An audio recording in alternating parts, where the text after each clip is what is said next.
With the start of February, springtime is just on the horizon. And for Apple fans, that means one thing: new and exciting stuff is just about to be released. That's right, just like they do every year, Apple is set to host an event sometime in March or April, and boy, will this be a jam-packed year. From a new iPhone SE to a brand new iMac, there are a lot of rumors floating around, and I am here to tell you all about them. And so, if you're interested in finding out more, please watch the video till the end, because today we're going to be taking a look at what's in store for Apple's March event. As always, if you enjoy this kind of stuff, please consider subscribing for more Apple content and ring the bell to get it delivered right to your inbox. With that taken care of, let's jump in. Now, some of you might already be familiar with Apple's launch cycle, and that is where we get the most probable hints as to what's going to be announced this March. You see, in any given year, Apple holds 3 or sometimes 4 events, the first one being the March event, then WWDC in summer, the iPhone and Apple Watch event in September, and if there are any Mac or iPad updates overdue, they may hold an event in October. Now, you may notice that the March event is the least specific one. I mean, WWDC is for software, September is for iPhone, and October is for whatever's left. And because of that, most of the other general announcements all take place in March. And so, while the most important stuff might get their separate events, you can expect to see a lot more announcements in spring. And so, with that, let's talk about what we think will be released this time around. Now, most of the rumors that we've seen circulating around an overdue update to the iPhone SE, as well as updates to the iPad Pro and iPad Air, because, if you remember, those were the only iPads not touched on during the October event last year. And so, with that established, let's take a look at each of the potential announcements, and maybe at the end, I'll throw in some bonus announcements that could take place. Number 1. iPhone SE 3. Now, while many of us consider the iPhone SE to be the throwaway iPhone, for many people out there, it's potentially one of the most attractive purchases in the entire Apple lineup.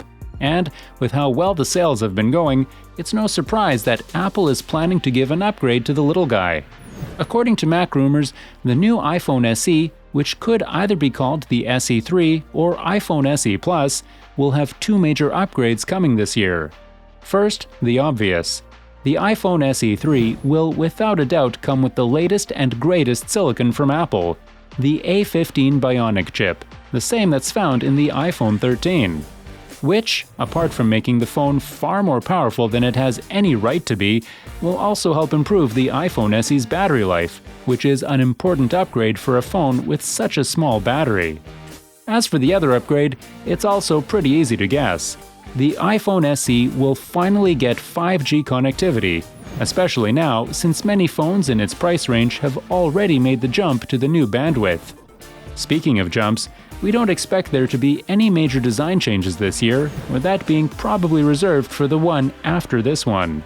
So that means that the phone will come with the same iPhone 8-like look, complete with Touch ID and that ghastly forehead and chin. It might be possible that they may adopt the iPhone XR's body this time around, but that's still a reach.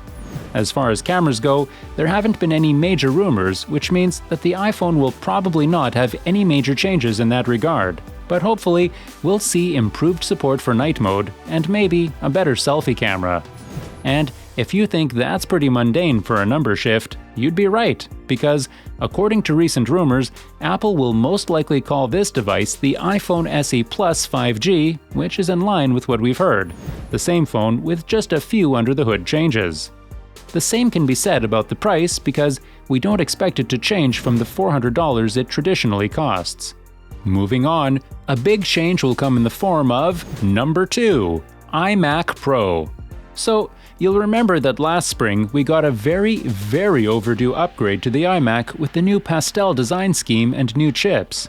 But you'll also remember that the changes only applied to the smaller screen size, namely 21.5 and 24 inches. And so, it's not a reach to assume that an upgrade to the 27-inch iMac is in the works. And, wouldn't you know it, that's exactly what the sources say. According to some sources, it's expected that the new iMac will not only get the facelift that its smaller brethren got, but, at least according to Dylan KT, a leaker with an excellent history of being right on the mark, the 27-inch iMac might become its own category, getting renamed as the iMac Pro. And from that, you can probably guess the other major upgrade: new processors. That's right, just like the MacBook Pros from last year's October event, the new iMac Pro is rumored to come with the new M1 Pro and M1 Max chips, giving it the performance boost needed to crush the competition. As far as other upgrades go, it'll come with a decent selection of ports like HDMI, SD card, USB-C, and could possibly feature Face ID, all for a package that, according to Dylan KT, will be at or over $2,000. Speaking of Pro, another overdue upgrade left from October is number 3, iPad Pro 2022. Now, this one is pretty much a given since the iPad Pro has consistently been upgraded every spring event, and we don't think this year will be an exception. As for specific rumors, there's not a lot of stuff going around, but whatever there is mostly revolves around the fact that the iPad Pro 2022 could come with the M1 Pro chip from the latest MacBook Pro computers, which would firmly place it even deeper into unnecessarily overpowered stuff. But on a serious note, it will most definitely benefit both the performance and the efficiency of the iPad. Not that it'd need it per se, since there are also rumors surrounding a larger battery and, even more pleasantly, the possibility of a wireless MagSafe charging implemented through a magnetic Apple logo on the tablet. And, just like last year, the Pro will not be the only iPad to come on stage for spring, because next up we have number 4, iPad Air 5. Now, the rumors surrounding this are scarce, but still, probably enough to warrant a look at what could be in store. According to most experts, updates to the iPad Air lineup could include faster chips, probably the A15 Bionic, and new 5G connectivity for the cellular models. It will probably come with the same design as before, and while Apple is working on a micro LED panel for the future, at least this year they'll probably stick with OLED. And take it with a grain of salt, because the only real confirmation that an iPad Air 5 is even coming comes from the Eurasian Economic Commission, which shows that they gave regulatory approvals to some Apple tablets that look to be the new iPad Air. Rounding up the roster, we come to the last announcement. Number 5, new Mac Mini.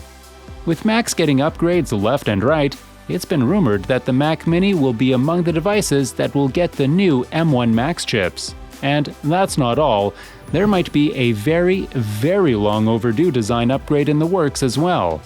According to iDrop News, insider information from a person involved in Apple's marketing says that the Mac Mini was actually planned to be released in the October event last year, but Apple decided not to do it as to not steal the spotlight from the laptops. At the same time, the report also claims that the supply chain insider information shows production for a new Mac Mini ramping up, meaning that, while it is coming, there is no news that confirms the release to be in March, so we'll just have to wait and see. And that about covers it. With that, we pass the question off to you. What do you think is coming this March? And what are you most excited to see? Please leave a comment telling us down below. Check out the latest leaks of iPhone 14 by clicking this video right here. And well, on that note, we must end today's video. I hope you enjoyed watching it, and if you did, be sure to leave a like and subscribe for more. With that, take care, and I'll see you guys next time.